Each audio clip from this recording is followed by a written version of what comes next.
What's up, everybody? Welcome in. It feels like it's been forever since we've been together. It's the Money Shots crew. It's me, Kelly in Vegas, and Stephen Che. I added some W's to his name. Not really sure how we want to say that. It's Wheaton Wheaton.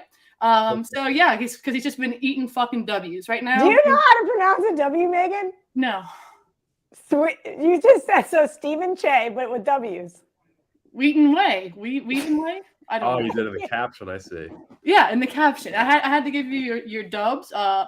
Steven says that his family's sick. I think it might be lingering case race / fart cloud.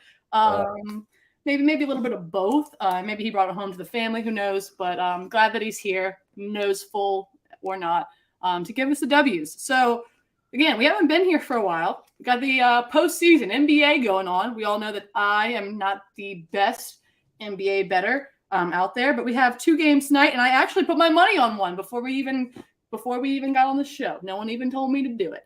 But we'll go ahead and we'll start with the game that I don't have money on, which is the Nets 76ers. You had the Nets just absolutely double Embiid, and he still was able to kind of have his way. The spread is, I think, minus 10 for the Sixers. I don't know if I want to lay that. Kelly, what do you think of this game? And then we'll go down to Che to see what props he has in mind. Yeah, Megan, I don't want to lay 10 either. Leaned the Sixers the other night. I saw our good buddy Jeff Nadeau's tweet about how he thought Philly was not going to do great throughout the playoffs. And I said, man, I kind of leaned them tonight, and I ended up staying off. They pretty much cruised in the second half of that one. Philly had just really, frankly, owned Brooklyn, especially at home. They've won the last 5 in coverage straight. They won the last 9 out of 11. And I'm looking at this going, maybe the over is more of a play here. And that's just because I don't like laying double digits in the NBA. And historically, it has been a good bet. I will say that much. This is a Sixers team that, as I mentioned, just cruised game 1.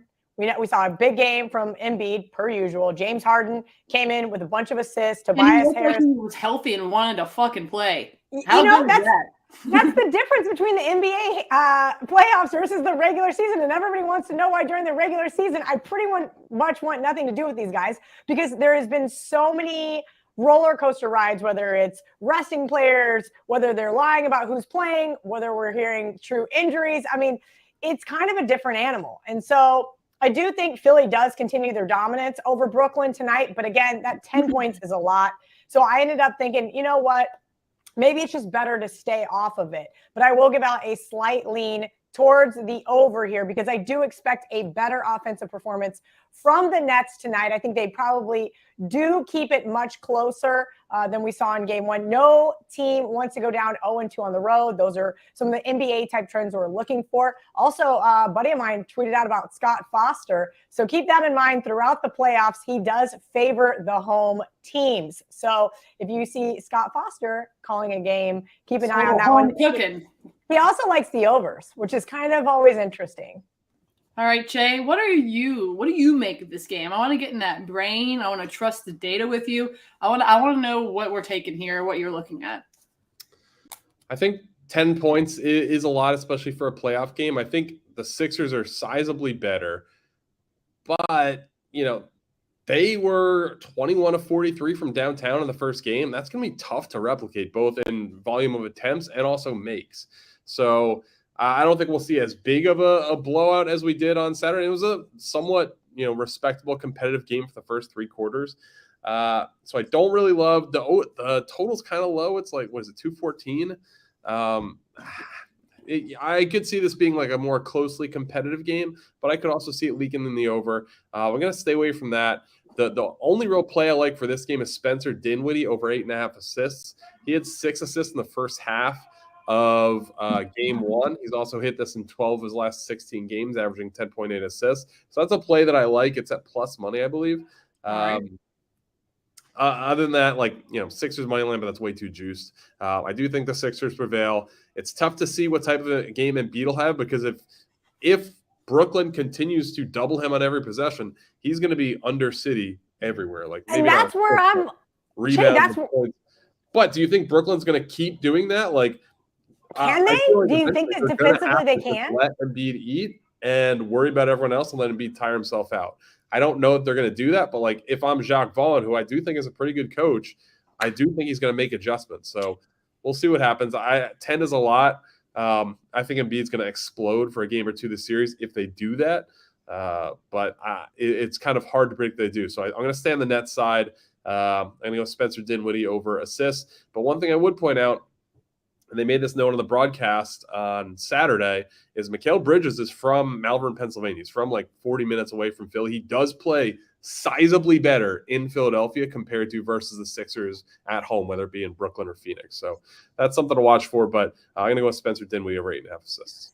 Shay, Megan, I wanted to comment on that because so when Shay's talking about, how much can they keep double teaming Embiid, do you obviously think that opens up for somebody else to have a successful night? We know that Harden had a double-double, but if you're looking at the prop market over at the Barstool Sportsbook, it's almost like they just really aren't confident in him to have that repeat again.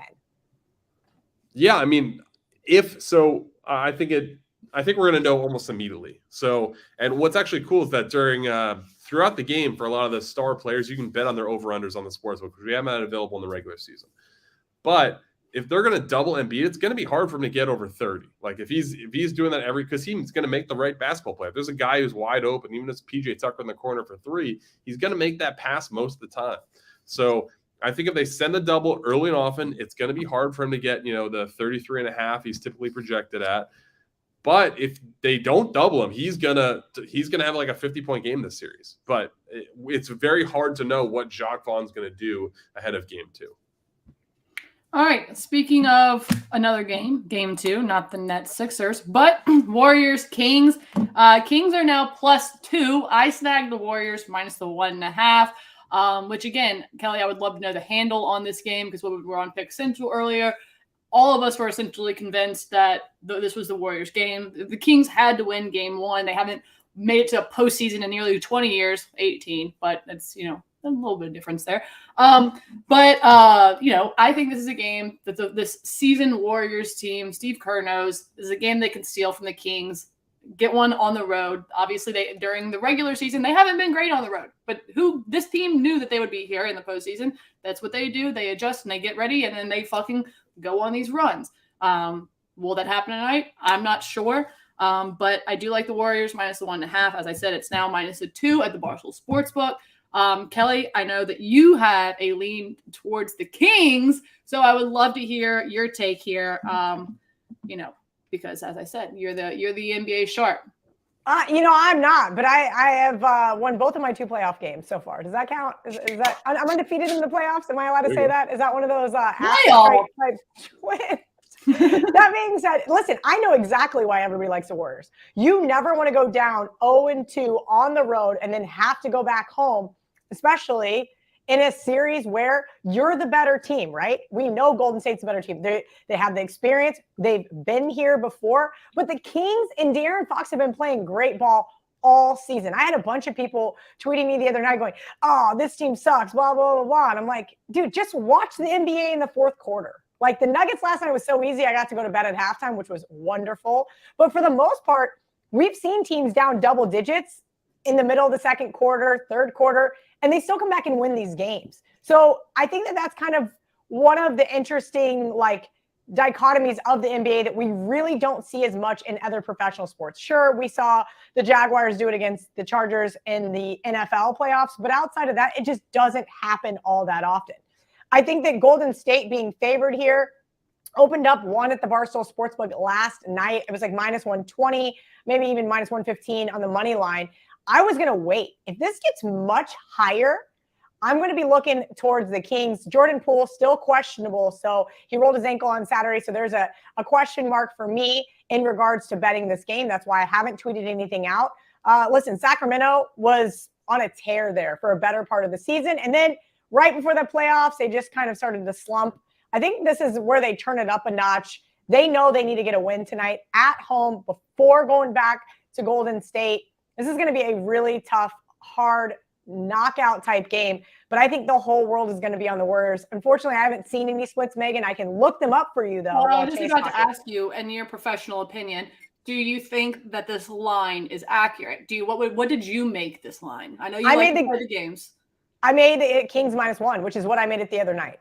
I don't think that there is anything to overreact to outside of the Jordan Poole injury. And even that, I wouldn't overreact. It's just something worth of note. And it's something to keep an eye on, Megan. I mean, you want to make sure before you bet any of these games that everybody that you are putting your money on is going to be healthy. So with a question mark there, it makes it a little difficult for me. But I would say if it gets much higher, I'm probably going to be on the Kings here. I can see where the whole world is going to think that this is going to be a bounce back spot. But as I mentioned, De'Aaron Fox went off on Saturday. He was a very integral part in me covering that game. Can he do it again? It's kind of the same thing we talked about in the other game, Megan. It's going to be difficult. They're going to try to double team him. Who's going to step up for the Kings if that is the case? But I do have a pretty strong lean towards the Kings and will most likely be on them tonight. All right, Stephen Che. I know this is probably your game where you probably have invested the most responsible money. Yep. So tell me what you're looking at as far as side, total, and, of course, your specialty, which is your prop market. Sure. I do like the Warriors to win. It's 1.5, or did it move down to 1? It was 1.5 earlier. I still like the Warriors to cover that. I like them to win. The fact of the matter is De'Aaron Fox played the game of his life. I know Sabonis didn't play his best game, but De'Aaron Fox played out of his mind. Malik Monk, they got like 32 from, I think. It's hard to envision It's hard to envision the Kings having a better game. I know Sabonis can score a little bit more, but like Malik Monk played so well, Fox played so well. I think those things kind of balance themselves out. These are the two highest scoring teams in the league. I do really like the prop market for these games. I think Malik Monk over 15.5 points is a nice play. I just think he's going to play a lot. Keegan Murray's a rookie for the Kings. He's a really good player, but I don't really see him fitting in this series. I think the moment might be a little bit too big for him right now. That being said, he is a guy who plays much better at home. If he scores tonight, just watch for the crowd. Whenever he scores, the crowd, there's a crowd participation where the announcer will go Keegan, and the entire crowd shouts Murray, which is a really cool moment. That makes a difference in his play. He scores like 3 more points a game at home. I'm interested to see if Andrew Wiggins gets a start. So he came back. He looked pretty good. He had a shot to win the game at the end. And he missed it. But his impact is tangible. I think if he plays, that helps the Warriors, or if he starts, that helps the Warriors a lot more. And Dante DiVincenzo's been playing pretty well, but Wiggins is a better fit for that lineup right now. My official prop is in that game. It's a fun one. It's Steph Curry over 4.5 threes made. He just shoots a ton, especially in the playoffs. He's hit this in 6 of his last 7 playoff games. He's shooting 12 plus threes a game during that time. He shot 14 on Saturday. The Warriors shot 53s on Saturday. I mean, this is just volume. Both these teams can't. I mean, the Warriors can ratchet it up a little bit, especially when Gary Payton II comes in. But these teams are scoring 120 points a game. Well, that's what I was going to ask you. You said that these are the 2 highest scoring teams in the league, essentially. Yeah. I saw that a lot of the tickets and the money were on the under for this game, which I find you could see a Kings regression. I definitely could see that. But I still think the Warriors are going to put up a lot of points, and I think the overhit was 7 minutes left in the last game. You guys, like, I would be deathly afraid to take the under. I didn't see that, Megan. I did pull up the sides. Over 90% of the tickets on the Warriors is never a good thing. It looks like about 60% of the tickets are on the under, and it opened 239.5 at the Barstool Sportsbook. I actually thought we were going to keep it going up, and that is because of what we saw last game and how easy the overhit. As Stephen Che alluded to, both these teams have been integral over teams all season long. I'm not sure I want to step in front of that under, but after last game going over so easily, as he said, I think we probably are due for a little bit of regression, but I don't think I have the guts to take that under. But Vegas adjusted. So the over for this game is 240. Yep. Like game 1 was 249 points. So like while it hit with 7 minutes left, like it didn't end up going over this total by that much. We also saw, again, De'Aaron Fox play the game of his life. Steph Curry and the Warriors made a big comeback in the last couple minutes to really throttle it up, with 3-pointers and finger rolls and that type of thing. So, yeah, I mean, 240 is a lot of points. That's what they average in the regular season, but defense is supposed to pick up. I wouldn't be surprised to see this go under. That's a really high total, 240. It's a very high total. I would love to be the contrarian asshole that I am and take the under. It's just not a fun way. This is a fun series. You don't want to root for missed shots in this series. No, especially not if I end up on the Kings, and that's where it's really difficult. Megan, Kings opening as the 1-point favorite and now being the underdog reminds me so much of what we see during the NFL season, and that original opener as the favorite. That's what usually happens. It's not something you see all that often in the NBA, though.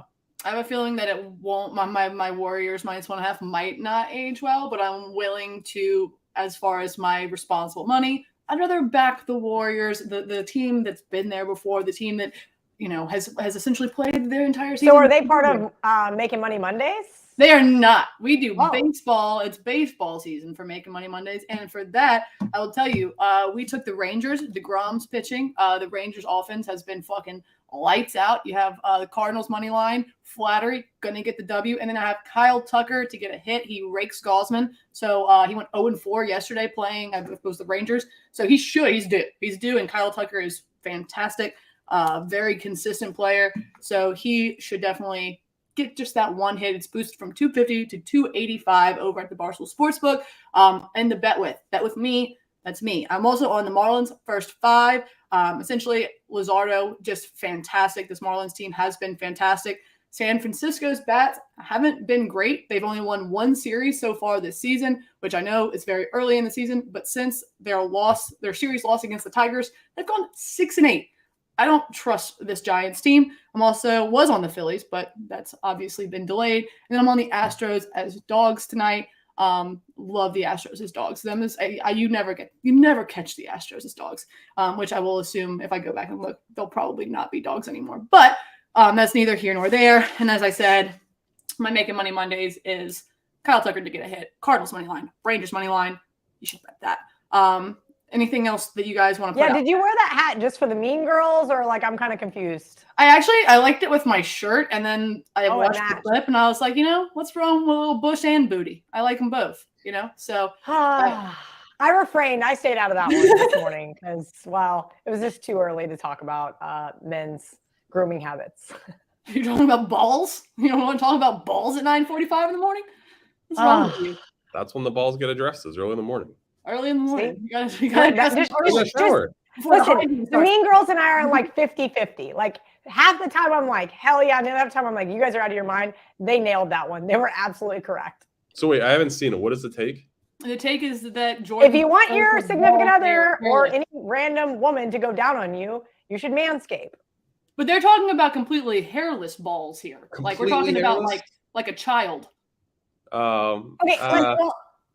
Okay. I don't know if they exactly. mean child, first of all, but I think off the top. But no, I don't want my boys to be naked like that. That's they go from boys to men with little hair. Mr. Bigglesworth.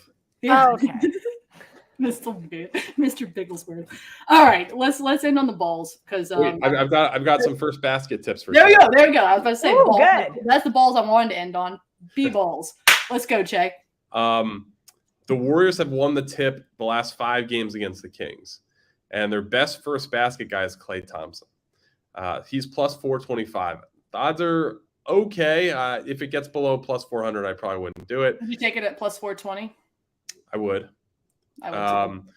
Another one, Sixers. They have a sizable tip advantage over the Nets. Embiid is their best first basket guy by far. The odds aren't great. I don't like to play as if it's under plus 300, but it's plus 275. If you want to get a little bit wild, you can parlay the two. It's 18-1. But they're responsible. It's first field goal. But those are you two. Have a second choice, maybe a longer shot for either one of those teams that you would like to take a stab at, if you will. If I had a second choice of the Warriors, it wouldn't be Steph. It'd probably be Dante DiVincenzo, maybe even Kevon Looney. If Wiggins starts, I like Wiggins a lot. We'll see what happens with that and when the starting lineups are announced. For the Sixers, I would probably say Tobias Harris and then Maxey in that order.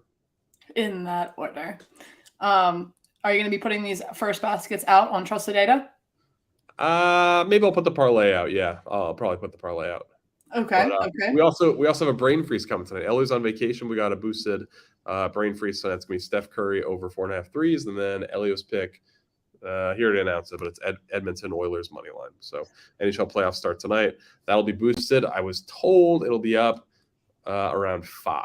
They're both. So make sure you head over to the Barstool Sportsbook. Take my Making Money Mondays. It's in the bet with, and then you have the brain freeze. So make sure you take those around 5 o'clock. 5 o'clock. Yeah, I'd like to address this comment in the comment section. Who is better at twerking, Megan or Kelly? Remember when we had Rico on the show last fall, and I said he's like the brother I never wanted? Yeah, we clap about the same, which probably means Megan is the better twerker, even though I've never seen Megan twerk. Do you want to?